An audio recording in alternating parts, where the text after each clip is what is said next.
자, 안녕하세요. 자, 오늘 갖고 계시는 기초서 58페이지부터 진도를 좀 나가보도록 하겠습니다. 자, 오늘 8장과 관련된 부분인데요. 자, 8장의 이제 중개 보수부터 시작을 한번 해볼게요. 자, 사람들 작년에 선배들 뭐 아직 해가 안 바뀌어서 작년이라고 하긴 그런데 이 보수 부분이 보통 이제 한 문제에서 두 문제 정도 내는 게 관행이에요. 그래서 이제 보통 이제 이렇게 두 문제가 나오게 되면 이론 문제 하나하고 계산 문제 하나. 왜냐면 우리가 앞으로 중개업을 하시게 되면 보수를 받으셔야 되니까 어떻게 계산돼? 근데 계산 되게 쉬워요. 뭐 이렇게 학개론에 막 이렇게 계산기 갖고 오지 않아도 암산으로 풀 수 있을 정도 수준입니다. 자, 근데 요번 31회 때 이렇게 출제된 거 제가 요새 기출 문제집 만들고 있는데요. 시험 문제가 이렇게 두 문제 정도 출제를 했습니다. 근데 좀 아쉬운 거는 이론 하나 계산 하나 나올 줄 알았더니 전부 다 이론으로 문제가 이렇게 출제가 됐어요. 근데 되게 쉬워요. 자, 그래서 오늘 여러분들하고 저하고 첫 번째 요 중개 보수. 그러니까 이 중개 보수가 우리가 속된 말로 말하면 복비 그러는 거 있죠. 그거에 대한 얘기고. 자, 그다음에 이제 두 번째가 실비입니다. 자, 그러면 이 실비는 그렇게 중요한 건 아니에요. 그래서 실비는 실질적으로 들어가는 비용이거든요. 자, 그럼 이제 우리가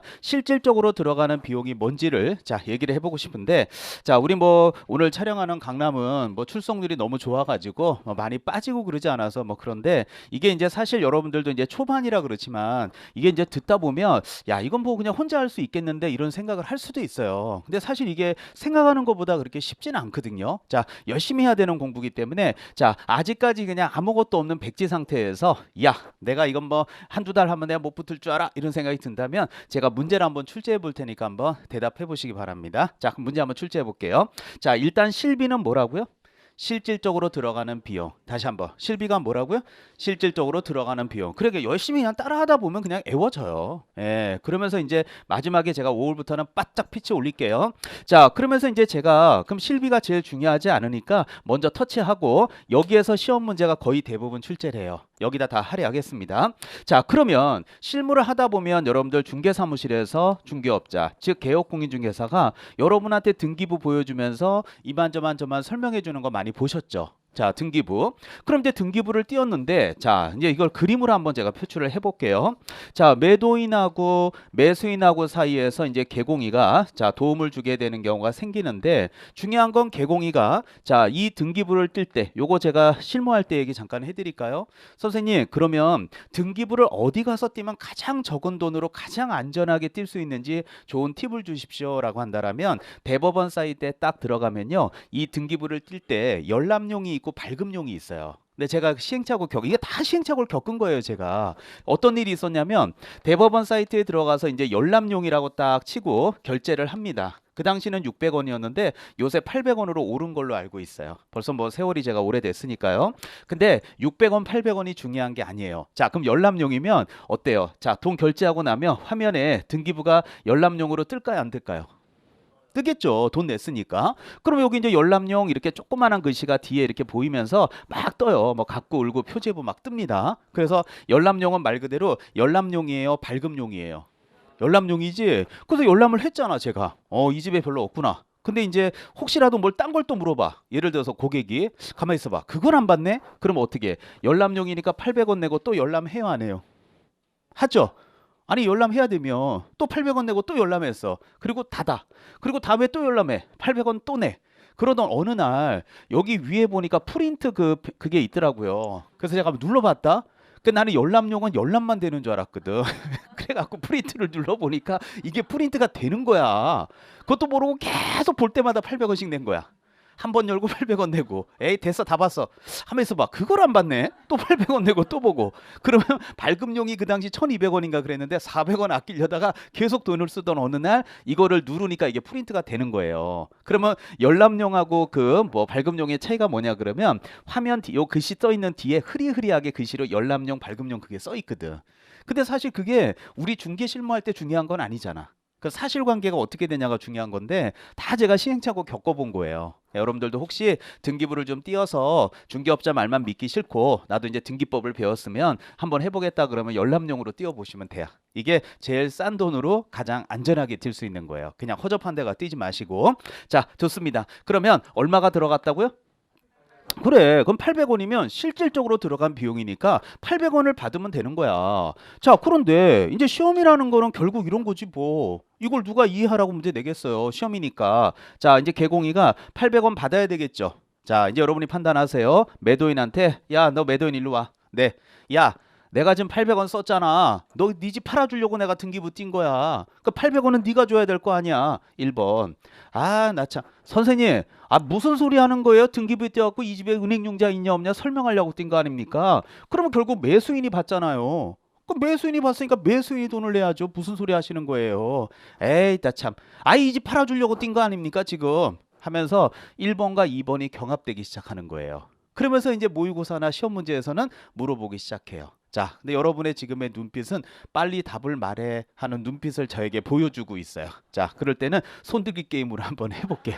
자, 자, 여러분들 이게 시험 절대 그렇게 생각하면 안 돼. 이제 호락호락한 시험이 아니라니까. 자, 그런데 제가 항상 얘기하는 거 틀려도 그냥 소신껏 편안하게 틀리세요. 자, 그게 오히려 틀려야 기억이 더 잘 날 거라고 난 생각을 해요. 자, 따라서 야, 매도인이 지급하는 거지? 1번이지? 손 들어보세요. 알겠습니다. 뭔 소리 하고 있어? 매수인이 지급하는 거지. 지가 받는데 한번 손 들어보세요. 자, 알겠습니다. 안 드시는 분은 뭐야? 예, 자, 다시. 자, 매도인 한번 다시 손 들어봐요. 자, 매수인. 자, 알겠습니다. 자, 제가 손 드신 분을 기준으로 보면 여기에 손을 지금 한 40% 정도 들었고 여기에 60% 드셨어요. 안 드신 분도 있어요. 근데 가급적 참여해서 본인 걸로 만들어 가셔야 돼요. 자, 그러면 어느 게 더 많이 든 거예요? 어딜 더 많이 들었어요? 매수인 쪽을 많이 들었죠? 그러면 제가 매주마다 하는 농담도 똑같을 거야. 우리 중개사 시험은 합격자가 많아요, 불합격자가 많아요. 이 동영상 한번 녹화한 거 한번 돌려봐. 인터넷 수강생들 날 잡아서 울랄랄랄랄라 보면 햇얘기 또 하고 햇얘기 또 하고 계속 그런다는 얘기를 듣거든. 난 일주일에 한 번씩 하는 거야. 그들이 돌려볼 뿐이지 날 잡아서. 하루에 한 10강씩 울랄랄랄랄라 1.8로. 자, 따라서 자, 그럼 매수인 쪽에 손을 많이 들었죠? 그럼 이번에는 맞은 것 같아요. 역시 불안함이 밀려와. 이 농담도 매주 하고 있어. 매주 돌려봐. 예, 그러니까 항상 그래. 그러니까 여러분들이 여기도 일리가 있고 여기도 일리가 있어. 난 그걸 알아. 근데 여러분은 시험 공부를 자꾸 하셔야 되는데 자꾸 살아온 경험을 짬밥으로 밀어붙이려고 해. 그렇기 때문에 자꾸 틀리는 거야. 예, 그래서 결론적으로 말하면 답이 이거거든. 그래서 공부를 해야 돼. 예, 뭐 시장 내가 너보다 집 더 빨리 팔아봤어. 아무 소용 없어요 그거. 예, 실무는 실무고 공부는 공부야. 자, 그래서 우리 그 중개사법에는 여기 매도인 있지 않습니까? 요 사람을 권리를 이전하고자 하는 표현을 쓰고 여기 있는 매수인을 권리를 취득하고자 하는 표현을 쓰게 되는데 요렇게 등기부 같은 거 띈 거, 등기부, 대장, 도면 이런 것들 있죠? 이런 권리관계 등에 확인해 소요되는 비용은 요쪽에 받아요. 자, 법에 이렇게 돼 있는 거예요. 자, 그 다음에 두 번째, 지난주에 여러분들 예치 비용이라는 거 배웠어요. 제가 기초 강의 때는 사실 여러분들도 1차 공부 열심히 하시라는 의도, 또 저도 여러분에게 공부에 대한 프레셔를 드리지 않기 위해서 가급적이면 지난주 얘기를 잘 물어보지 않습니다. 자, 그런데 이 예치 비용은 지난주 수업 맨 마지막에 끝날 때 이중매매 강의했었어요. 그래서 사고 크게 터트려요, 작게 터트려요, 막 이런 수업을 했었는데 이중매매가 딱 터지면 누가 열받아요? 매수인이. 그래서 이 예치 비용은 누구 쪽에게 받냐면 이쪽에 받아요. 그래서 취득 쪽과 관련된 부분에다가 받을 수 있다 이렇게 되어 있습니다. 자, 그래서 자, 등기부 띈 돈은 누구에게? 이죠. 이 에스크로우 비용은 누구? 취득. 이렇게 해서 두 개로 나눠지니까 시험에 나와봐야 뭐 장난치는 거 이외에는 없다라고 생각하시면 되겠습니다. 자, 그러면 시험 문제 대부분은 여기서 나오니까 자, 중개 보수로 들어가 보도록 하죠. 자, 58페이지. 자, 오늘의 이제 수업 메인 게임 시작하겠습니다. 자, 네모 1번 제목이 중개 보수 맞아요? 자, 거기 보면 1번의 중개보수의 성질, 두 번째 발생 시기, 3번의 행사 요건 이런 거 적혀 있는데요. 그냥 부담 없이 보세요. 자, 그러면 요 왼쪽 58페이지에서 가장 시험에 잘 나오는 건 쌍가로 4번이에요. 자, 시작하자마자 제가 밑줄을 하나 딱 치고 시작하도록 하겠습니다. 시작하자마자 개업공인중개사의 고의 또는 과실로 인하여 라고 써 있는 거 보여요? 네, 밑줄을 딱 치세요. 제가 가르쳐 드리는 거야. 여기는 학원이잖아. 그럼 저는 이제 시험이 어떻게 나오는지 저는 알고 있잖아요. 그걸 다 전달해 주는 거야. 그거 들으려고 돈 내고 학원 온 거 아니에요? 자, 지금 밑줄 친 게 답이야, 나중에. 자, 일단 밑줄 쳤죠? 자, 이해하셨으니까 읽어볼게요. 자, 의뢰인 간의 거래 행위가 무효, 취소, 해제. 그냥 쉽게 얘기하면 빠그러졌다고요. 그쵸?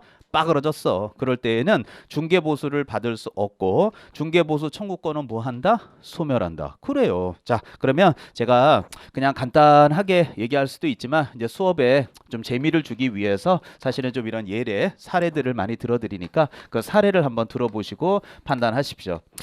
그 제가 이런 얘기들을 많이 하잖아요.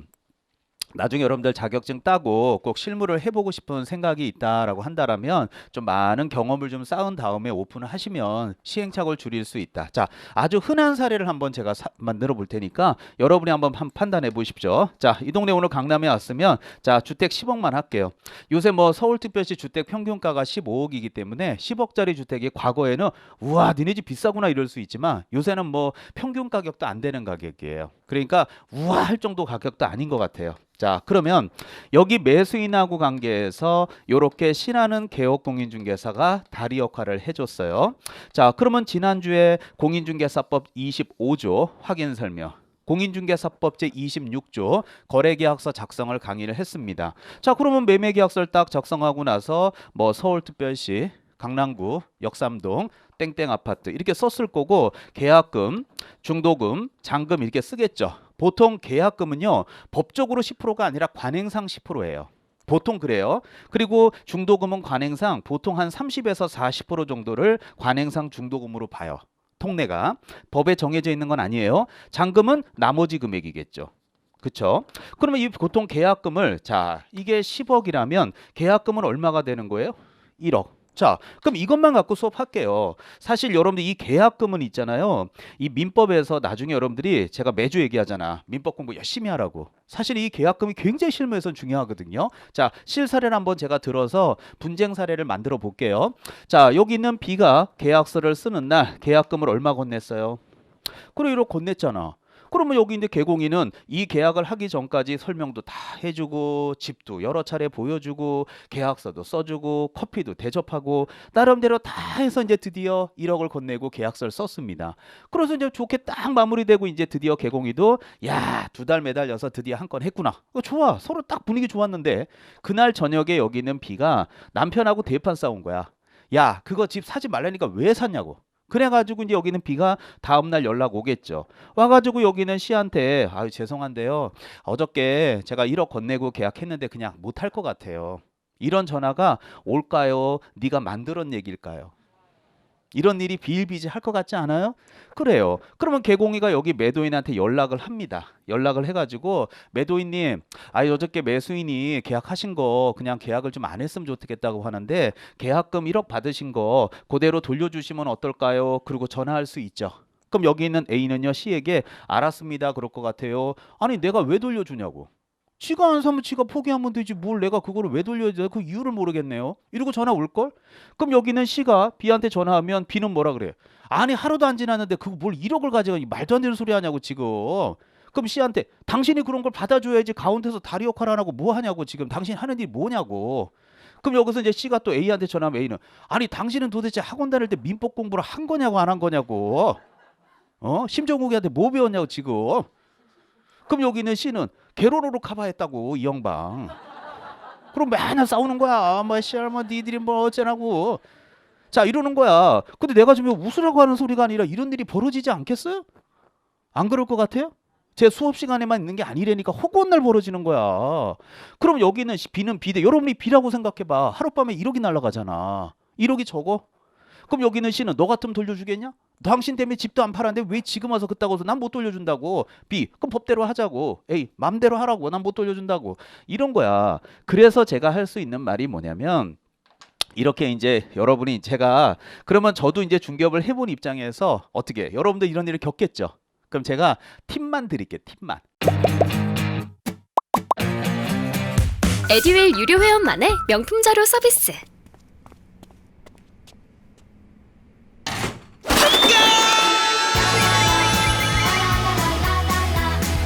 고퀄리티 명품 자료의 혜택. 오직 에듀윌 유료 회원에게만. 에듀윌.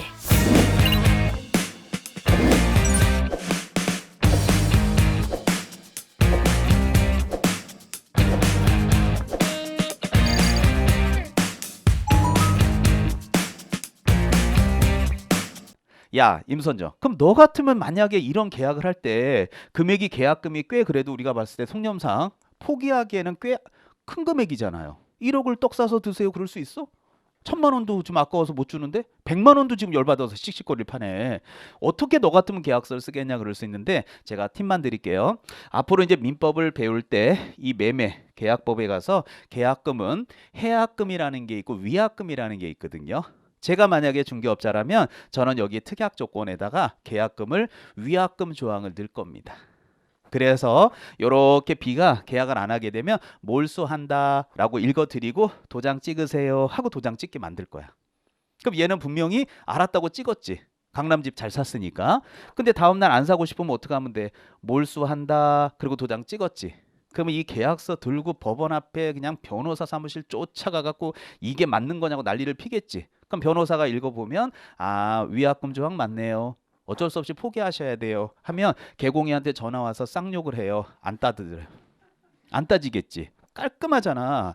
그럼 여러분이 이제 민법을 공부할 때 해약금과 위약금이 뭔지를 열심히 공부를 하고 졸업을 해야 이런 사고를 막을 수 있게 사고도 아니야 이런 거는. 허구한 날 벌어지는 일이지. 그쵸? 그래서 여러분 다 민법 공부하라는 거야. 그러니까 여기 봐봐. A하고 B, 갑소의 X부동산에 대해서 을가개혁했다는 누가 강의하는 거야? 민법. 맨날 민법 교수님은 수업 시간에 개공이 강의해요. 개공이는 안 해. 이건 누가 해? 네가 하잖아. 네가 하잖아. 네가. 네는 누구지도 몰라. 지금 한 달째 얼굴 보는데. 자, 그래서 꼭 이거는 제가 하는 거예요. 임선정이. 그러니까 이제 결국 저는 민법을 이렇게 딱 공부해 갖고 오면 자, 민법 배웠죠? 네. 그러면 자, 이제 개공이 여기다 숟가락 올릴게요 하고 숟가락을 올려 했더니 눈빛이 다 숟가락 올리려니까 나보고 네가 밥을 해. 그래서 밥 해 갖고 맨날 숟가락 올리고 있어. 근데 항상 밥은 여러분이 해갖고 와. 1차 선생님들하고. 그럼 내가 여기다가 개공이를 딱 넣어갖고 숟가락 좀 올릴게. 그래서 계약법 제가 얘기했잖아요. 지금 뭐 심지옥 교수나 또는 신대용 교수나 민법 교수님이 진도 나가는 거 그거만 딱 듣고 끝내지 말고 계약법도 들어보고 물권법도 요새 물권법 나간다며요. 그럼 그 뒤에까지 다 한번 들어봐. 그러면서 좀 심도 있는 것도 들어보고 적극적인 공부를 하란 말이에요. 그리고 남 얘기라고 생각하지 말고 여러분이 이런 일을 겪게 돼 있어. 자, 그래서 결국은 여기서 이제 해약금이라고 한다면 걔는 이걸 포기할 수밖에 없는 거야. 그러면 여러분 생각해 봐. 그래서 이제 여러분이 C라면 금액이 너무 크잖아. 그래서 A한테 연락해서 아이 매도인님 법적으로 무슨 말인지 알겠는데요. 그래도 이거 하루 만에 1억은 좀 크니까 그래도 반이라도 돌려주시고 좋게 마무리하시면 어떨까요? 하면 A는 A대로 씩씩씩씩 거리겠죠. 또 거꾸로 그래서 5천만 원 돌려주기로 했어. 5천 반은 내 인간적으로 돌려줄게 그냥 법을 떠나서. 그럼 매수인은 5천만 원이라도 받아주면 고맙다 그래요. 5천 날려서 더 씩씩거려. 더 씩씩거린다니까. 그럼 가운데서 제가 이렇게 간단한 예를 들었지만 얼마나 문자와 쌍욕이 왔다 갔다 하겠어. 하루 종일 전화통이. 퇴근하고 나면 여러분들 머리가 지근지근 할 거야. 그래서 해약금, 위약금을 반드시 공부를 하고 졸업을 해야 되는 거예요. 자, 그런 상태에서 이제 쌈 말렸어요, 안 말렸어요? 이제 씩씩거리는 거. 말렸죠? 오늘 지금 배우는 게 뭐예요? 중개 보수. 아니 민법 생각하지 말고 나는 보수를 강의해야 된다니까 지금. 자, 이제 전화해야 될 거 아니에요? 복비 달라고. 어떻게 전화해? 전화도 하지 마. 어? 전화는 해야지. 그래서 복비 주세요. 그러면 여기 있는 B가 알았다고 계좌 보내야 그래요. 또 욕만 뒤지게 먹어. 욕만 뒤지게 더 먹어.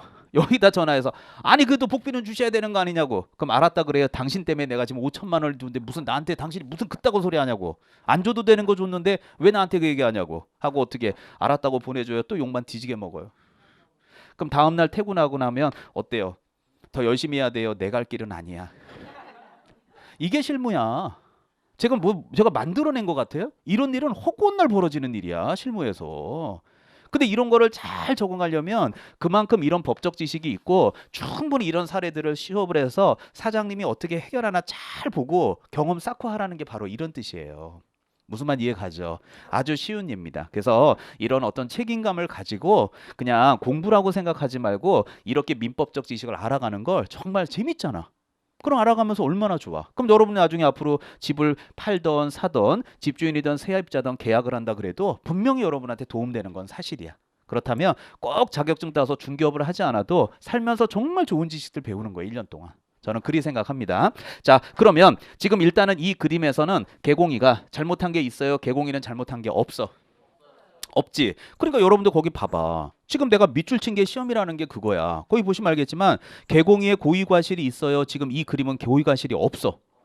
그러니까 고의과실로 인해서 계약에 빠그러지면 못 받는다니까. 근데 오늘 지금 이 그림은 개공위가 잘못한 건 없잖아. 아니 매수인이 변심한 걸까지 개공위가 책임을 져야 돼? 남편하고 대판 싸우고 온 것까지 책임을 져야 돼? 그건 아니잖아. 그러니까 개공위의 고유과실이 없었잖아. 그러면 중개보수는 받을 수 없고예요, 있고예요. 있고 당연히 청구권은 소멸해요, 존속해요. 존속해. 그러니까 당연히 개공위는 떳떳하게 A하고 B한테 연락해서 여보세요. 아, 이 사람도 웃긴 사람이 싸움 알려줬으면 나한테 복비는 줘야지. 웃기는 사람 아니냐 말이지 하고서 봐줄 수 있어요. 그러나 순순히 안 주겠죠. 예, 그러면 이렇게 C라는 개공위 중에서 제 제자분들도 조금 강한 분들 있잖아. 오케이, 그러면 당신들이 싸우는 건 알아서 하시고 저는 저대로 받아야 되겠음 해서 내용 증명 보내. 그래갖고 소송하겠다 해서 소송해서 받아낼 수 있겠지. 이기겠지. 이해 가죠? 예, 그러면 아파트 입구에 차려서 소송해서 이기면 중개업이 더 잘 돼요. 소문이 나요. 예, 소문 나요. 분요해. 그러면 문 닫아요, 안 닫아요. 어차피 내 갈 길은 아니야. 그래서 또 문을 닫아요. 그래서 6개월 만에 사무실을 엎어버려요. 그런 사람이 수두룩 빽깔이에요. 자, 알겠죠? 이게 실무야. 항상 학원 다니면서 이렇게 밑줄 칠 때가 행복할 때예요. 나중에 실무 해보십시오. 제가 많은 얘기 할 겁니다. 자, 그렇다면 이제 시험으로 따진다면 자, 여러분이 밑줄 친 거 있죠? 죄송한데 제 제안에 따라주세요. 손가락으로 한번 가려보세요. 뭐 볼펜으로 가려도 돼. 가렸나요? 자, 그럼 제가 읽겠습니다. 시험은 이렇게 나와. 가렸죠? 자, 안 보이니까 이제 안 보이는 걸로 하고 읽을게요. 자, 보이는 데부터 읽겠습니다. 의뢰인 간의 거래 행위가 무효, 취소, 해제, 빠그러졌죠? 그러면 중개보수는 받을 수 없고 소멸한다. 요 딱으로 문제를 내요. 이해 가죠? 그럼 이게 맞는 말이에요? 틀린 말이에요? 틀린 말이지. 왜? 손 띄워봐요. 누구의 고유과실이 있었는데요? 모르지. 손으로 가렸는데 어떻게 개공이 고유과실이야? 의뢰인 간의 거래 행위가 빠그러지면 못 받는다고만 냈는데. 그럴 때 여러분이 지금 손으로 가린 걸 시험장가 생각해내면서 야, 못 받는다고 얘기할 거면 앞에 누구 과실인지 똑바로 얘기하고 물어봐야 될 거 아니야? 하고서 그게 딱 떠올라야 되는데 열의 여덟은 빠그러졌는데 받겠어? 못 받겠지? 하고 또 그래서 시험을 망치는 거야. 그래서 밑줄 친 게 나중에는 답이 되는 거야. 그래서 이런 거를 모의고사를 계속 연습을 해야 돼요. 그러면서 한번 틀려보고 속도 상해보고 아 그렇구나 앞에 이 밑줄 친 게 있어야 되는구나 이러면서 점점 다지기 작업이 될 거예요. 그래서 내년 한 7, 8월 달 넘어가면 찬바람이 살살 불면 이제 70점대들이 나오기 시작할 겁니다. 자, 넘어가시죠. 자, 그렇다면 자, 이제는 중개보수는 받는 걸로 얘기 끝났죠? 자, 그러면 어떻게 받아야 됩니까? 하는 얘기를 자, 이제 설명을 해 줄게요. 자, 여러분들 교재 그 오른쪽 페이지 맨 위에 보면 자, 초록색 2번 중개보수에 뭐라고 적혀 있죠? 범위라고 적혀 있어요. 자, 그래서 쌍가로 1번에 중개보수의 한도라고 써 있는 거 보이시죠? 예, 그래서 그 한도 써 있는데 자, 그 얘기들을 여러분이 밑줄만 치면 수업이 밍밍해져. 제가 제일 못하는 수업이 밑줄 긋고 집에 가는 수업이라고 생각을 해요. 자, 압도해서 수업 진행하겠습니다. 자, 저만 보시죠. 자, 그러면 자, 이제 두 번째가 한도. 자, 중개보수를 계산하는 방법에 대해서 설명해 줄게요. 필기하지 말고 편하게 보십시오. 잠시 후에 책 찾아드리겠습니다. 자, 현행 대한민국의 중개업자 개업공인중개사가 중개보수를 받을 수 있는 체계는 세 가지 체계로 나눠집니다. 어떻게 세 가지 체계로 나눠지냐면 자, 일단은 첫 번째가 주택이라고 하는 것이 있고요. 그 다음에 두 번째가 오피스텔이라고 하는 것이 있습니다. 자, 그 다음에 이제 세 번째가 주택 이외. 그래서 자, 주택이 있고 오피스텔이 있을 때 자, 요 이외라는 것은 1번과 2번을 뺀 나머지를 얘기하게 돼요. 그러면 나머지에서 가장 시험에 잘 나오는 걸 제가 적어드리면 대표적으로 토지라든지 상가 있죠. 이런 게 대표적이에요. 선생님, 근데 예를 들어서 전, 답, 과수원 이런 거 다 들어가는 거지. 그것도 어떻게 보면 토지잖아요. 그래서 시험 문제는 보통 요 정도 선에서만 물어보더라고요. 그래서 세 가지로 먼저 제목을 외우셔야 돼요. 자, 먼저 제목부터 1번이 뭐라고요? 외우세요 빨리. 2번은 오피스텔, 세 번째는 이외. 이렇게 외우세요. 자, 그러면 이 주택에 대해서는 뭐라고 이렇게 법에 정하고 있냐면 일반 주택이라는 거하고 고급 주택이라고 하는 걸로 나눠지게 돼요. 그런데 이 일반 주택은 매매 교환, 자, 매매 교환은 실제로 법조문에는 1000분의 9라고 표현하고 있는데 1000분의 9라고 쓰면 너무 시간이 오래 걸리더라고요. 그래서 제가 그냥 편의상 0.9% 이내다 이렇게 표현을 할게요. 그 다음에 두 번째, 임대차 등 있죠. 자, 임대차 등과 관련된 부분일 때에는 0.8% 범위 이내에서 도에 조례가 정한다 이렇게 되어 있습니다. 자, 그렇다면 우리 지금 공부하고 있는 이 동네, 자, 오늘 서울특별시 강남구 역삼동이라고 한다면 이 동네 중개업자분들도 복비를 받을 거 아니에요? 그럼 이 동네는 무슨 시예요? 서울시지. 그러니까 이 동네는 서울시 조례로 받는 거예요. 자, 근데 선생님 저는 집이 경기도 하남시예요. 그럴 수 있죠. 그럼 경기도 하남시는 경기도예요, 아니에요? 도지. 그럼 거긴 경기도 조례로 받는 거야. 근데 제가 왜 이 말씀을 드리냐면 여러분들 쉽게 얘기하면 우리 시험은 공인중개사 시험은 서울시 기준으로 문제를 내야 돼요. 시험은 전국구 시험이에요. 그러면 시도마다 조례가 약간씩 다를 수 있지. 근데 서울시 조례가 시험에 나왔어. 그럼 여러분은 서울에서 공부하니까 아, 우리 동네 조례가 이렇구나 그러고 막 외워놨어. 근데 그게 그대로 시험에 나온 거야. 근데 저 밑에 지방에는 조례가 서울 거하고 다를 수도 있지. 그러면 지방에 있는 사람들은 계산 문제 풀 때 서울시 조례 외워서 내라 그러면 분명히 지방에도 하나 모자란 사람이 있을 수 있지. 그러면 지방에 산다는 이유만으로 서울의 거를 못 외웠다는 이유만으로 떨어진다면 분명히 이거는 문제가 될 수 있는 거야. 그렇다면 출제를 하는 제 입장이라면 여러분 입장이라면 어떻게 이거는 시험장 가서 조례는 제시해 주는 게 좋아요. 서울 거 외우라고. 또 예를 들어 여러분 서울이잖아. 근데 시험에 올해 내년에 전라북도 조례가 나올 수 있어. 그럼 전라북도 사람들은 자기 거 외웠어. 근데 그게 딱 맞아 떨어진 거야. 근데 여러분은 전라북도 조례를 못 외웠어. 그래서 계산 문제를 못 풀어. 가만히 있겠냐고요. 왜 특정 도를 유리하게 문제를 내냐고 난리가 난단 말이에요. 그래서 시도 조례는 외우라 그래야 돼요. 제시해 주는 게 좋아. 그래서 가르쳐 주니까 0점 몇 프로는 외우지 않아도 돼요. 자, 그다음에 이제 고급주택입니다. 자, 고급주택도 요게 0.9% 이내와 요게 0.8% 이내에서 요거는 협의로 정하도록 되어 있습니다. 자, 그렇다면 궁금한 게 있잖아요. 그럼 여기 고급주택이라고 할 때 선생님 이 고급주택의 범위가 어떻게 되느냐 물어볼 수 있는데 자, 매매 교환과 관련될 때 고급주택의 범위는 9억 원 이상입니다. 임대차 등과 관련됐을 때에는 6억 원 이상입니다. 자, 뭐 강남이야 뭐 워낙 집값이 비싸니까 거의 대부분 9억이 넘어야 안 넘어요. 넘죠. 그럼 9억이 넘으면 고급주택을 본인이 갖고 있는 거야. 그리고 요게 임대차 6억이라는 건 뭐냐면 선생님 저는 이 동네 전세 살아요. 7억 8천이에요. 그러면 6억 넘죠. 그럼 본인은 고급 전세 사는 거야. 그래서 알아두셔야 되고 자, 그러면 여기 뭐 강남이지만 강남에 보이지 않는 룰들 자, 궁금하지 않아요? 그러면 선생님 복비 계산 하나만 해주세요. 해줄게요. 어떻게 하냐면 만약에 15억짜리 아파트 계약을 했어. 그러면 봐봐요. 이거 9억 넘어야 안 넘어요? 그러면 0.9% 이내에서 뭐로 받아요? 협의. 그럼 이 협의라는 것은 개업공인중개사가 매도인에게 선생님 앉아보십시오. 자, 저하고 협의 좀 합시다. 무슨 협의입니까? 임 사장님. 아, 0.9% 이내에서 협의니까 저에게 중개보수를 0.9, 0.8 0.7, 0.5, 0.4, 0.3 이렇게 정해져 있는데요. 얼마를 주고 싶으세요? 협의할 것 같지? 항상 법은 이렇게 돼 있지만 실무에서 그렇게 협의하는 일 없어. 협의는 원래는 중개업자와 의뢰인 간의 협의인데 실무에 나가보면 지들끼리 중개업자들끼리 모여서 갈비집에서 협의해요. 야, 무조건 0.5다. 여기서 뭐 0.3 해갖고 뭐 손님 빼먹고 이러면 너네는 왕따 시킨다. 똑바로 해라. 해갖고 자기들끼리 모여서 해. 그래서 이 동네 룰은 0.5%예요. 그래서 야, 옆 사무실 가보세요. 그 동네도 다 0.5야. 자, 그러면 0.5%만 할게. 근데 뭐 한 30억 이렇게 가고 그러면 0.4%까지 빼주기도 해요. 자, 그러면 간단하게 계산하면 15억에 0.5% 하게 되면 750만 원이에요. 물론 보통 공동중개가 많기 때문에 한쪽에만 받는 경우가 많지만 가끔 가다가 양쪽에 다 받는 경우도 있거든요. 집주인도 제가 손님이고 매수인도 내 손님이야. 그럼 가끔 양타 먹을 때가 있어요. 그럼 곱하기 2를 하게 되면 중개보수는 얼마예요? 1,500이 되는 거야.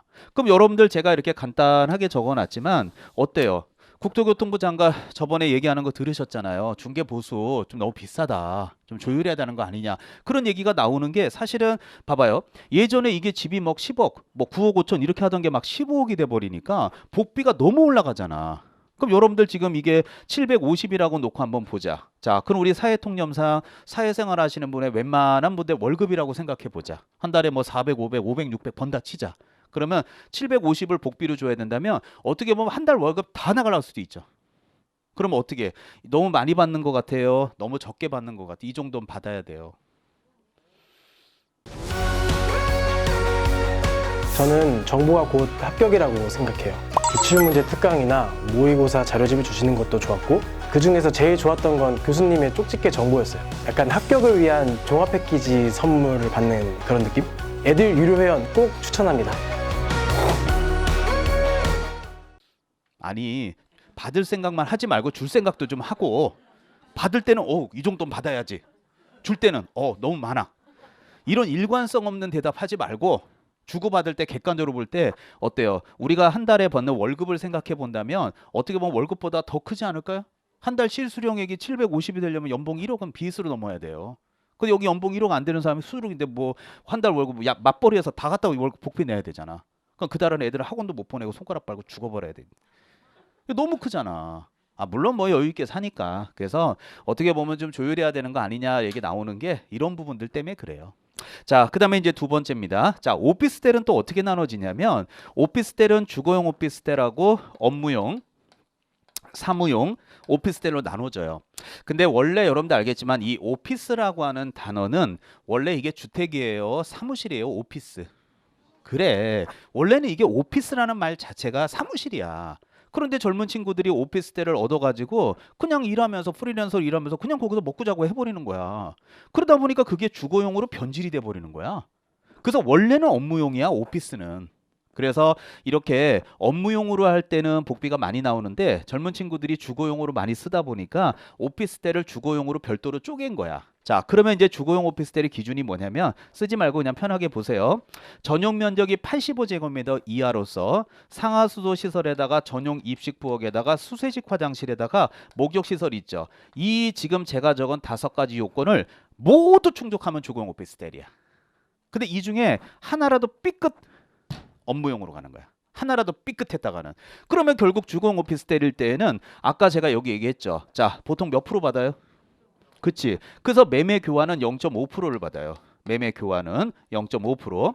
그 다음에 임대차 있죠? 요거는 0.4%를 받아요. 그래서 위에 있는 거하고 어느 정도 이렇게 비슷하게 맞춰주려고 주택하고. 그런데 업무용 오피스텔이 있죠? 이거는 0.9% 이내에서 요거는 협의로 받도록 되어 있습니다. 자, 시험이니까 조금 얘기하면서 들어가면 자, 이게 한번 얘기해봐요. 아까 주택일 때에는 매매 교환이 0.9예요, 8이에요. 그냥 보시고 얘기하시면 돼요.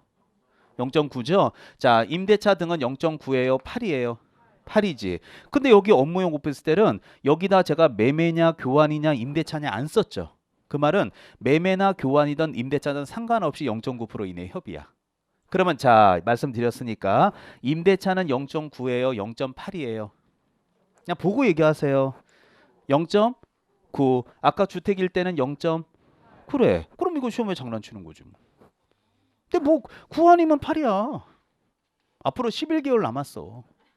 11개월 동안 9 아니면 8을 못 외운다. 그건 대단하신 머리를 갖고 태어난 거지. 어떻게 못 외울 수 있어? 마음이 없는 거지. 자, 그리고 마지막으로 토지 상가 같은 거 있죠? 이것도 매매든 교환이든 임대차든 상관없이 위하고 똑같아요. 그래서 0.9% 이내에서 협의로 받도록 돼 있어요. 이게 중개보수를 가장 가뿐하게 설명하는 하나의 내용이라고 보시면 돼요. 자, 근데 요거에 대해서 여러분이 좀 더 디테일하게 궁금하실 수 있어요. 자, 그러면 제가 먼저 보여드릴 테니까 자, 59페이지는 잠시 후에 보도록 하고 자, 60페이지 먼저 갔다 올까요? 자, 60페이지 펴볼래요? 자, 60페이지 보면 자, 위에서 9째 줄 정도 내려오면 초록색 주택이라고 써 있는 거 보여요? 네, 그 표가 이렇게 큰 게 보일 텐데 자, 거기 읽어볼까요? 주택, 부속토지, 분양권을 포함한 중개보수 요율인데 가로 안에 보십시오. 서울특별시 조례라고 써 있는 거 보여요? 그래서 이 서울특별시 조례가 거의 대한민국 조례 다 똑같아요. 근데 다른 도가 2개가 있어. 경기도하고 전라북도 조례가 서울하고 약간 달라. 근데 아까도 얘기했지만 굳이 경기도 걸 찾아서 외워야 돼요? 안 외워도 돼요? 안 외워도 되니까 그냥 여러분이 이거 보시면 돼요. 자, 그러면 거기 주택입니다. 매매 교환을 한번 보시죠. 자, 매매 교환 보면 5천만 원 미만일 때는 1000분의 6이죠. 그냥 보시면 돼요. 그 다음 5천에서 2억 미만일 때는 1000분의 5, 2억에서 6억 원 미만일 때는 1000분의 4, 6억에서 9억 원 미만일 때는 1000분의 5 써 있죠. 그래서 또 첫 바퀴부터 열의에 불타갖고 낮에 팍 애올라 그러지 말고, 자 힌트 드릴게요. 거기 지금 구간에 따른 거래 금액에 따른 상한 요율이 있죠. 그거는 시험장 가면 가르쳐 줘요. 왜? 거기들이 약간씩 시도마다 달라서 그래. 그래서 이건 가르쳐 줘야지만 시비거리가 안 돼. 근데 설사 안 가르쳐 준다면 뭐 외우라 그러면 이거 외우기도 쉽지도 않잖아. 그래서 오히려 다행이에요. 하지만 안 가르쳐 주는 게 있습니다. 바로 밑에 보면 얼마 이상, 9억 원 이상은 고급주택 맞죠? 예, 고급주택은 1000분의 가로 이내에서 협의로 받는다라고 써 있습니다. 그래서 옆에 보시게 되면 상한 요율이 1000분의 9 이내에서 개공이가 이만저만저만 협의해서, 의뢰인과 협의해서 결정한다 써 있죠. 그런데 여기 잠깐 봐봐요. 그러면 1000분의 9면은 0.9예요, 아니에요? 0.9는 이게 뭐예요? 이거는 조례에 있는 거예요, 이건 법에 있는 거야. 법에 있는 거니까 서울부터 제주도까지 법은 똑같지. 대한민국 영토는. 그럼 이거는 물어봐도 돼, 물어보면 안 돼? 물어봐도 되지. 하지만 아까 조례 얼마부터 얼마까지는 몇 프로, 얼마부터 얼마까지는 몇 프로, 이거는 시도마다 다를 수 있으니까 제시해 줘야지. 자 밑에 임대차 보세요. 자 임대차도 거기 보면 5천만 원 미만 1000분의 5, 5천에서 1억, 1억에서 3억, 3억에서 6억 사이에 1000분의 5, 1000분의 4, 1000분의 3, 1000분의 4 써 있죠. 찾았어요? 그거는 가르쳐 준다고. 그러나 밑에 보면 6억 원 이상이라고 써 있는 부분에서는 1000분의 가로 이내에서 협의인데, 바로 옆에 잘 보시면 상한 요율이 1000분의 9래요, 1000분의 8이래요. 그러니까 그런 걸 9라고 내는 거야. 어차피 9 아니면 8이거든. 근데 이제 다음 페이지 가볼까요? 자 61페이지입니다. 자 거기 보면 이제 초록색에 오피스텔이라고 써 있는 거 볼 수 있는데, 자 아까 제가 이미 힌트 줬어요. 거기 보면 첫 번째 칸에 전용 면적 85제곱미터 이하라고 써 있나요? 네, 그 앞에다 쓰세요. 주거용이라고 쓰세요. 그래서 그게 주거용 오피스텔이에요. 따라서 주거용 오피스텔은 전용 면적이 85제곱미터 이하로서 전용 이식 부엌, 수세식 화장실에다가 목욕 시설을 모두 갖춰야 돼요. 등을. 그러면 그 옆에 보세요. 매매 교환은 1000분의 5죠. 임대차는 1000분의 4죠. 법에 정해져 있는 거는 그대로 외워야 되는 거야. 특히 시험에 여러 번 나왔던 게 그 오피스텔, 주거용 오피스텔의 임대차 등은 1000분의 뭐예요? 1000분의 뭐예요? 4. 그거 외워서 쓰는 문제 여러 번 나왔어요. 자 그리고 밑에 보면 위외의 경우라고 써 있는 거 보입니까? 거기다 앞에다 쓰세요. 그게 업무용 오피스텔이에요. 그러면 업무용 오피스텔을 딱 보니까 매매 교환 임대차 써 있는 거 보이죠? 임대차를 포인트로 딱 보시고 바로 옆에 봐. 1000분의 9래요, 8이래요. 그래, 그렇게 8이라고 내는 거야. 그래서 이제 그런 거를 여러분이 수없이 많이 이제 도서실에 가서 연습해보고 까먹고 외우고를 수없이 반복을 하셔야 돼요, 이제. 자 그리고 마지막으로 또 하나, 밑에 주택 이외에는 토지 상가 등이니까 토지 상가만 기준으로 공부하세요. 자 그래서 거기도 보시면 매매 교환 옆에 임대차 같이 있는 거 보이죠? 거기도 임대차 별도로 분리되지 않습니다. 따라서 거래 금액의 가로 이내 협의인데, 바로 옆에 보면 1000분의 9예요, 1000분의 8이에요. 예? 그래, 1000분의 9 그거야 시험 문제가.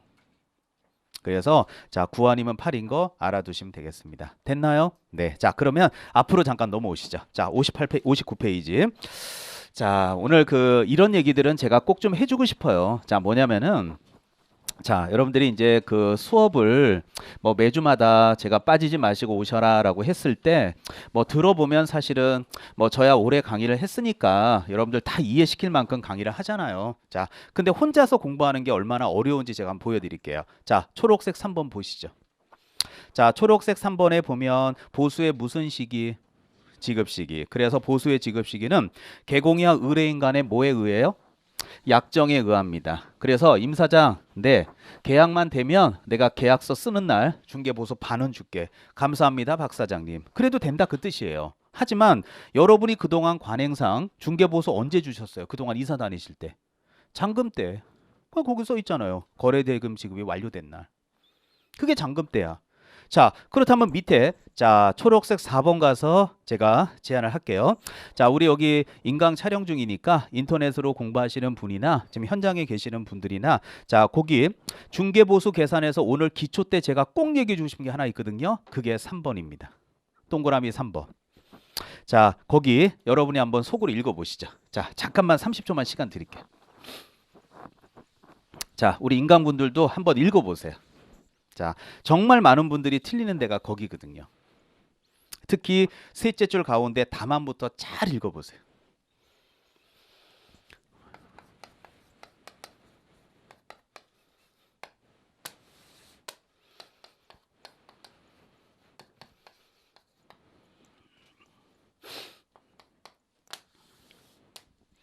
자, 어느 정도 읽어보셨죠? 자, 어때요? 혼자 읽었을 때 와 다요 계속 쳐다보게 돼요. 어때? 계속 읽고 또 읽고. 근데 도서실에 앉아서 혼자서 이러고 끙끙매고 있다고 생각해봐. 커피 한 10잔 먹고 집에 가도 그 찝찝함은 해결되지 않을 거야. 그치? 그래서 제가 필요한 거예요. 자, 보시죠. 자, 문제 가르쳐 드리겠습니다. 자, 거기 분명히 100을 곱한 금액을 한다. 다만, 아니, 저만 보세요, 이제. 자, 다만, 합산한 금액이 5천만 원 미만일 때는 월 단위 차임액에 곱하기, 그쵸? 70을 곱한 금액을 보증금에 합산한 금액을 거래금으로 한다. 써 있는데, 그게 무슨 말이냐, 이거야. 자, 그러면, 많은 선배들이 시행착오를 겪으셨단 말이에요. 그걸 내가 그냥 초반부터 얘기를 다 해줄게. 자, 선배들이 이걸 시험장 가서 실수하신 분은, 자, 제가 빨간색으로 동그라미 쳤습니다. 자, 이게 뭡니까? 4천인 거 맞죠? 4천은 5천 넘어요? 5천 안 넘어요? 안 넘죠? 오케이! 5천 안 되면 70이잖아. 딱 이렇게 계산하는 분이 많습니다. 지금 계산 잘못하고 계신 겁니다. 왜? 지금 여러분이 대부분 집에서 혼자 공부하면 야! 5천만 원 미만은 70 곱한다며? 그것만 보고 있을 거야. 그게 공부를 잘못하는 지름길인 거야. 5천만 원 미만 앞에 보세요. 5천만 원 미만 써있죠? 셋째 줄 끝에. 그 앞에 뭐가 5천만 원 미만이에요? 거기 어디 보증금이 5천만 원 미만이라고 써 있어. 그 순간 봐. 또 밑줄 긋게 되지. 이런 게 2.5점인 거야, 시험장 가면. 그래서 첫 달 모의고사서 잘 나올 수가 없어. 50점만 맞아도 진짜 잘하는 거야, 자기는. 내가 언제 보증금이 5천만 원 미만이라고 그랬어요? 합산한 금액이라고 그랬지. 그럼 합산한 금액이란 뜻은 무슨 뜻이냐면 여기 보세요. 자, 여기다가 제가 곱하기 100을 해볼게요. 자, 곱하기 100을 해보게 되면 자, 4천에다가 곱하기 100을 하면 이건 8천인 거 맞죠? 그러면 이 두 금액을 요게 무슨 금액이 돼요? 합산한 금액이 되는 거지. 그럼 합산한 금액을 해보면 이게 얼마가 되는 거예요? 1억 2천만 원이 되잖아. 그럼 1억 2천이면 질문 5천 넘어요 안 넘어요?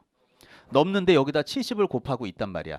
네가 5천이 안 되면 70이라며? 이러고 혼자서 도서실에서 독학을 하고 있는 거야. 이래서 모의고사 보면 전부 틀리고 계시는 거야. 그렇기 때문에 제가 제안 드릴 수 있는 것은 일단 100을 곱해. 그래가지고 더해봐. 그런 다음에 이 빨간색으로 밑줄 치는 이 금액이 5천이 넘었니 안 넘었니에 따라서 이게 100이냐 70이냐가 운명이 결정되는 거야. 자, 그러면 샘플을 한번 바꿔줄까요? 자, 보시죠. 그럼 여기다 100을 곱해. 자, 100을 곱해. 그럼 100을 곱해서 100을 곱한 다음에 무슨 금액이? 그래, 합산한 금액이. 그러면 여기 1,000만 원 아닙니까? 이거 3천만 원 아닙니까? 그럼 이 합산한 금액이라고 따지면 이건 얼마가 돼요? 4천이 되죠? 그럼 5천이 넘어요 안 넘어요? 안 넘죠? 그러니까 이렇게 5천이 안 될 때는 잽싸게 100을 지우고 요거를 70으로 바꿔라 그 뜻인 거야. 그 얘기야 그게. 그러면은 결국은 37이 21에다가 1000을 더하게 되면 3100이 되는 거 맞죠? 3100이 거래 금액이 되는 거야. 그러면 여기다가 곱하기 요율을 하는데 아까도 제가 힌트 줬지만 요율은 제시해준다 안 해준다? 해준다. 그래서 시험장 가면 요율은 문제 맨 밑에 가로 안에 5천만 원 미만일 때에는 0.5%로 계산하세요. 그리고 가르쳐줘요. 그럼 여러분은 그거를 읽고서 알겠어요 하고 여기다가 0.5%를 넣으면 되는 거야. 그러면 3,100에다가 0.5%를 넣게 되면 금액을 제가 계산해 줄게요. 15만 5천 원이 나와요. 자, 그냥 편의상 5천 원은 그냥 빼줄게요. 자, 5천 원 빼주고 나면 얼마가 나와요? 그래, 15만 원이 나오는 거야. 그런데 이게 이제 공동중개도 있지만 대부분 이렇게 원룸주택들은 대부분 공동중개 하는 거지 양타 먹는 경우가 거의 없거든요. 그래서 실제로 15만 원 정도 받는데 이번 달에 엄청나게 바빴어. 야, 씨, 계약을 5건이나 했어. 자, 그럼 한 달 총 수입이 얼마예요? 무지하게 바빴어. 이거 지금 5개나 했다니까 이번 달에. 얼마 바쁜 줄 알아? 역삼동 얼마 휘빈 줄 알아? 얼마예요 이거? 에? 어떻게 65가 돼요? 55 25. 자, 얼마 나와요? 75만 원. 사무실 임대료 얼마예요? 뭐 강남엔 없겠지만 딴 데 가도 한 100만 원 나오겠죠? 이 부가세 포함해서. 그러면 어때요? 문 닫겠죠. 그래서 이 제가 드릴 수 있는 팁은 봐봐. 아까 15억짜리 계약하니까 750만 원. 양쪽으로 1,500. 자, 1000에 30짜리 계약하니까 15만 원. 양쪽으로 받으면 30만 원이야. 그러니까 여러분들 계약은요, 어느 계약이든지 해보면 쉬운 계약은 하나도 없어요. 근데 여러분 생각에는 1000에 30짜리하고 15억짜리하고 있잖아요. 어느 게 더 계약이 더 쉬울 것 같아? 물론 다 어려워. 둘 다 어려운 건 맞는데 그래도 어느 게 더 많이 잘 될 것 같아? 15억짜리가 더 나아. 지갑 뛸 거라고 가서 먼저 사. 그러면 1000에 30짜리를 만약에 원룸 주택을 보여줬어. 자, 세입자 되는 분한테 보여주면 요새 뭐 집값이 워낙 임차료도 많이 뛰어가지고 30짜리 주택이면 정말 뻗쩍할까요? 아니면은 가면 후질구질 할까요?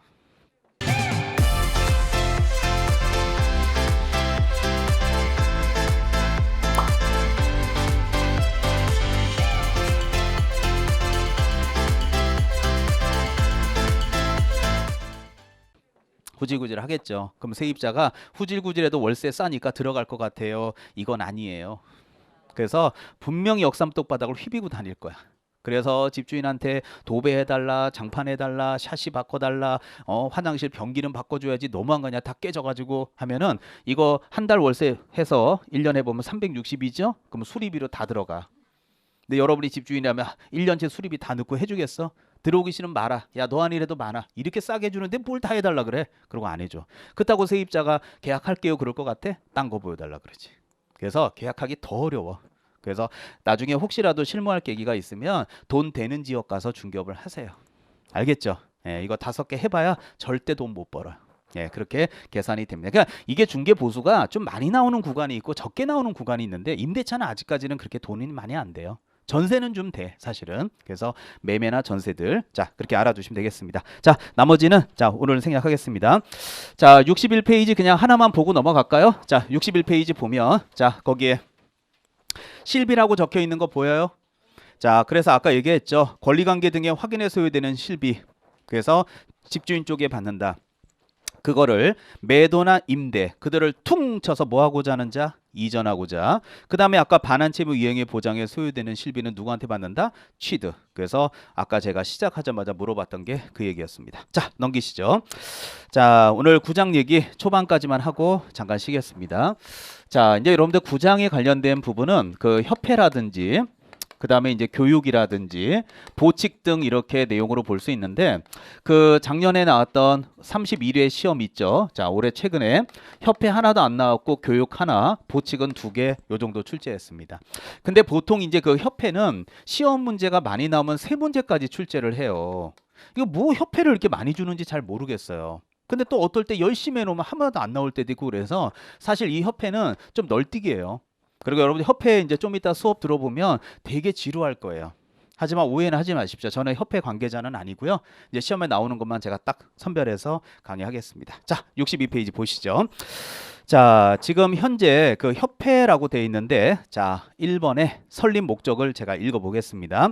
개업 공인중개사인 공인중개사는 자질항상 및 품위유지, 제도 개선, 업무의 효율적 수행을 위해서 맨 마지막에 공인중개사협회를 뭐 할 수 있다? 설립할 수 있다 써 있죠. 자, 설립할 수 있다 밑줄 딱 치시고요. 자, 여러분들 입장에서는 설립해야 한다라고 나오면 와, 말장난 엄청나구나 이렇게 생각할 수 있지만 출제하시는 분은 말장난으로 출제하지 않습니다. 의미가 있게 출제합니다. 무슨 뜻이냐면 그 밑에다 쓰실래요? 임의 설립주의. 자, 거기다 뭐라고 쓰시냐면 임의 설립주의라고 쓰세요. 자, 여러분들 임의 설립주의라고 쓰셨으면 제가 잠깐 좀 설명을 한번 해볼게요. 여러분들 오늘 끝나고 나서 있잖아요. 그 협회가 그 여러분들 알겠지만 9시 뉴스 틀면요. 제일 많이 나오는 협회가 있어요. 9시 뉴스에 8시 뉴스에 제일 많이 나오는 게 한국 예를 들어서 공인중개사협회보다 더 한국 그 저기 뭐야 대한변호사협회 들어보셨죠? 예, 그래서 대한변호사협회라든지 또는 대한의사협회 있죠. 그런 뉴스들에 많이 나오게 돼요. 그러니까 우리의 그 건강이나 또는 우리 뭐 국민들의 어떤 그 안위하고 직결되는 협회 있잖아요. 그런 협회들은 법의 강제 설립주의야. 그래서 설립을 할 수 있다요, 하여야 한다요. 하여야 한다요. 그럼 여러분들 한번 봐봐봐. 자, 그냥 특정 걸어 얘기하지 마시고, 자, 우리 손톱에다 붙이는 게 네일이죠. 제 친구 녀석이 이걸 사업한다 그래서 뭐 어쩌고 저쩌고 해서 제가 물어본 적이 있는데, 우리나라의 네일 협회만 해도 한 4-5개가 된대요. 그 친구 말에 의하면. 근데 여기 네일 손에다 왜 손톱에 붙이는 거예요. 그럼 네일 협회는 설립하여야 한달까, 할 수 있달까? 쉽게 얘기하면 네일 여기다 손에다 여자분들 안 붙이면 죽어요, 살아요. 국민의 건강과 생활과 안위에 직결돼야 아니야. 아이, 말은 좀 해봐요. 그렇다고 자꾸 손 가리지 말고. 자, 그러니까 직결되는 건 아니지. 아, 이거 손톱에 안 붙였다고 뭐 죽어? 그건 아니잖아. 그러나 대한의사협회, 사람의 목숨이 왔다 갔다 하는데 네일 붙이는 거하고는 다르잖아요. 그러니까 그런 협회는 할 수 있다겠지. 그렇다면 이제 우리가 지금 강의하게 되는, 배우게 되는 한국공인중개사협회, 새대한공인중개사협회 협회가 2개가 있는데, 그 협회는 강제 설립주의냐, 임의 설립주의냐, 그게 출제원이 물어보고 싶은 거야. 어떻게 보면 부동산도 우리한테 정말 의식주로 중요한 거 아니에요? 그러면 그거를 물어보고 싶은 거야. 근데 지금 현재는 무슨 설립주의야? 그래서 출제를 하는 거야, 하여야 한다라고. 근데 그걸 모르니까 자꾸 화가 나는 거야, 짜증이 나는 거고. 그러면 봐봐, 여러분들 지금 보는 대로 칠판 봐봐요. 할 수 있다는 얘기는 칠판 꼭 해야 돼요, 안 해도 돼? 그러니까 해도 되고 안 해도 되지. 그럼 만약에 하게 되면 또 해도 돼, 또 하면 안 돼? 아니, 이해 안 되면 여기 봐봐요. 자, 질문. 나는 이해시키는 거 잘해. 자, 여러분이, 자, 공인중개사 공부는 꼭 하여야 해요, 할 수 있는 공부야? 할 수 있는 공부지. 근데 할 수 있는 공부니까 하러 왔어. 근데 선생님, 저는요 공인중개사 시험이 10월이라며요. 네, 맞습니다. 그러면 저는요 선생님 올해 주택관리사까지 같이 할 거예요. 그래서 주택관리사는 1차 시험이 선생님 7월이더라고요.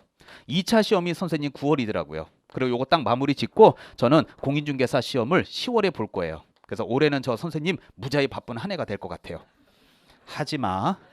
제발 부탁이야. 이것만 해도 죽어요. 하지마. 근데 이렇게 해도 돼, 하면 안 돼.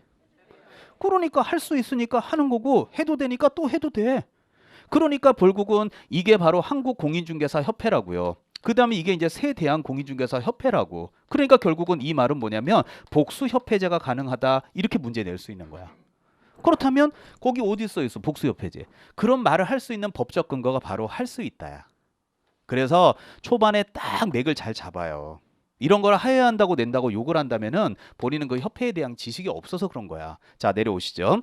자, 그래서 이제 그 설립 절차에서 정관 작성, 창립 총회 의결, 설립인가 설립 등기 받아서 하는 절차들이 있으니까 참고하십시오. 자, 오늘 기초 때 꼭 얘기해 주고 싶은 게 하나 있습니다. 다음 페이지 보시면, 자, 네모 3번 제목이 뭐예요?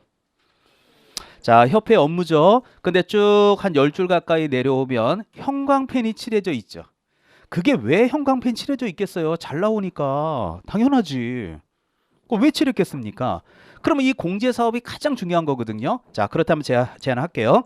그 쌍가로 2번에, 자, 63페이지 동그라미 1번 체킹, 동그라미 3번 체킹.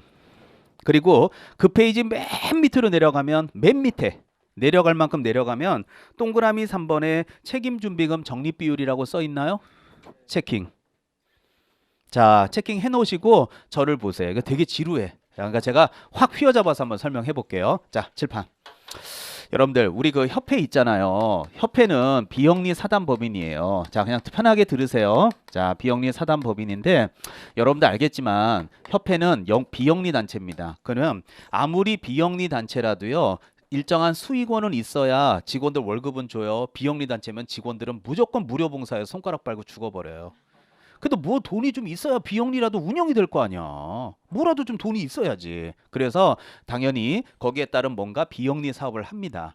근데 협회에서 가장 중요한 돈줄이 3가지가 있는데요. 하나가 공제 사업이고요.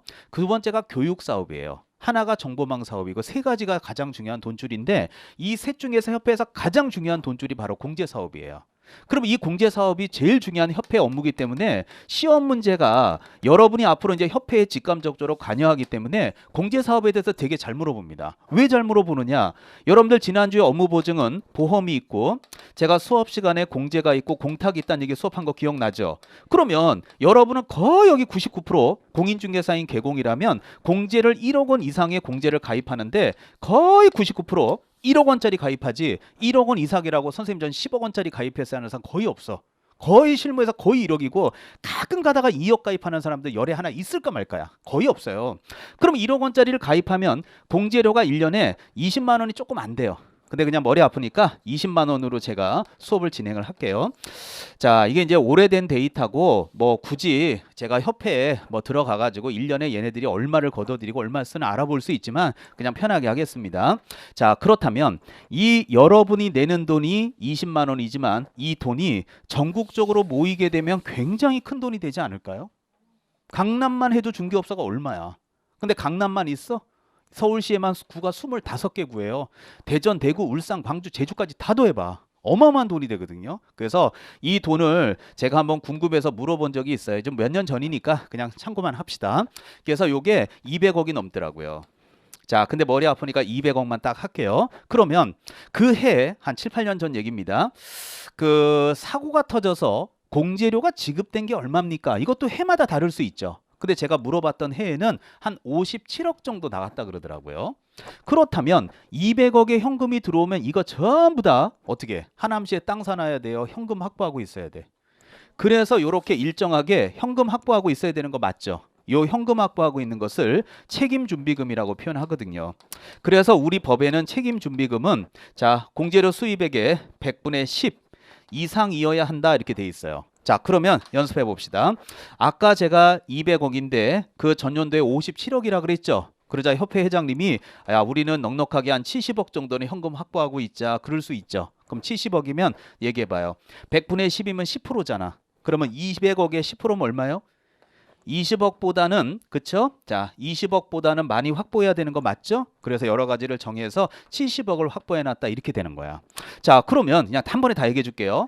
이 70억 중에서 한 3억 정도를 다른 용도로 전용하고 싶을 수 있죠. 그럼 이거는 회장님이 마음대로 뺐어도 되는 돈이에요? 그러면 안 돼요. 안 되지. 그러니까 주무장관인 국토교통부 장관의 승인을 얻어서 해야 된다라고 법에 정해져 있는 거예요. 자, 그냥 편하게 보세요.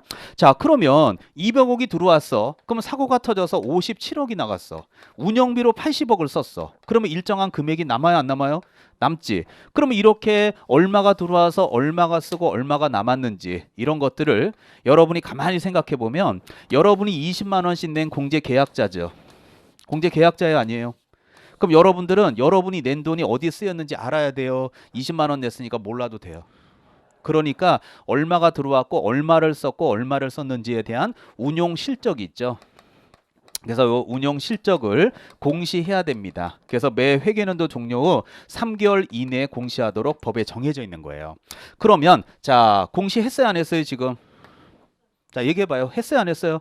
했죠. 근데 이 했는데 사고 터져서 57억 나간 거는 이해할 수 있다 이거야. 그런데 무슨 운영비가 80억이나 들어? 그래서 내막을 가만히 들여다봤더니 유럽 연수비 20억 이해 가요? 뭐 상여금 18억 뭐 말도 안 되게 많이 들어가. 그러면 물어볼게요. 외부 인사가 이거 철저하게 감독해야 돼요? 협회 관계자가 하면 돼요? 협회 관계자가 하면 그 밥이 그 밥 아니에요? 5분이면 끝나는데?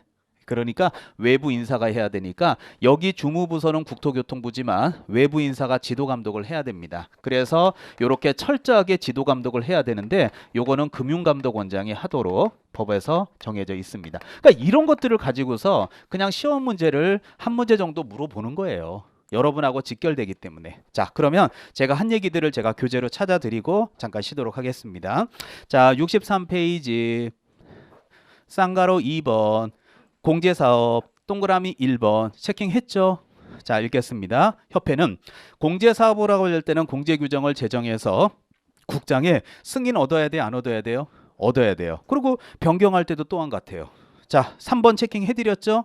자 협회는 공제사업을 다른 회계와 구분해서 별도로 관리해야 되며 책임준비금 중에서 아까 70억 중에서 3억을 다른 용도로 좀 쓰고자 할 때는 회장님이 마음대로 쓰시는 돈이 아니에요. 그건 공금이에요. 그렇다면 주무장관인 국토교통부 장관의 승인을 얻어야 돼 안 얻어야 돼요? 얻어야 되는 거예요. 쭉 내려오세요. 자 나머지는 여러분 좀 읽어보세요. 쭉 내려와서 그 페이지 맨 밑에 3번 책임준비금의 무슨 비율? 적립비율 맨 밑에요. 자, 공제사고 발생률, 공제료 지급액. 그러니까 공제료 지급액이 작년에 한 57억 정도가 됐다. 그러면 최소 그거보다는 더 거래가 활성화될 수 있으니까 좀 더 많이 하자. 그래서 이걸 종합적으로 고려해서 한 70억 정도를 하자. 그럼 70억의 근거가 뭐냐? 100분의 10 이상이라는 숫자에 들어가니까. 이해 가요? 그러니까 되게 쉽죠. 예, 다음 페이지. 자, 그러면 얼마가 들어왔고 얼마가 나갔는지에 대한 것을 널리 공고해야 되잖아요. 그래서 쌍가로 4번 체킹하시고요. 협회는 공제사업의 운용 실적을 매 회계연도 종료 몇 월 이내 3개월 이내에 협회에 공시하고, 그쵸? 인터넷 홈페이지도 게시해라 써 있는 거 맞죠? 예, 그래요. 자, 그리고 이제 쌍가로 5번 조사검사 보여요? 예? 아까 얘기했죠. 그러니까 여기 주무부서가 어디예요? 국토부지. 그러니까 주무부서에서 하게 되면 못 믿는 거야, 객관적으로. 여러분들은 공제 계약자로. 아니 20만 원씩 냈는데, 아니 사고가 작년에 57억인데, 아니 공제료가 뭐가 모자란다고 이제부터 25만 원을 올린다 그래? 이 사람들 웃기는 거 아니야?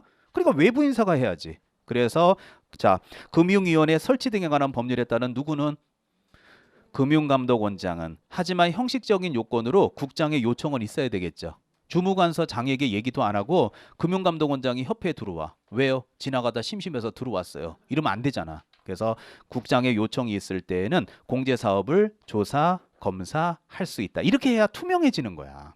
근데 이제 시험이니까 어떻게 내냐면, 자, 쌍가로 5번 보고 얘기하세요. 조사검사 보여요? 네, 조사검사는 국토교통부 장관이 하죠? 라고 속여요. 그러면 그렇지 하고 당해요. 금융감독원장입니다.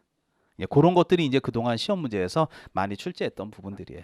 자, 이제 편하게 보시고, 자, 나머지는 제가 기초 강의 때는 생략하겠습니다. 자, 한 장 넘겨서, 자, 3번의 교육부터는 잠시 후에 제가 자세하게 설명하겠습니다. 자, 잠깐 쉬었다 오겠습니다.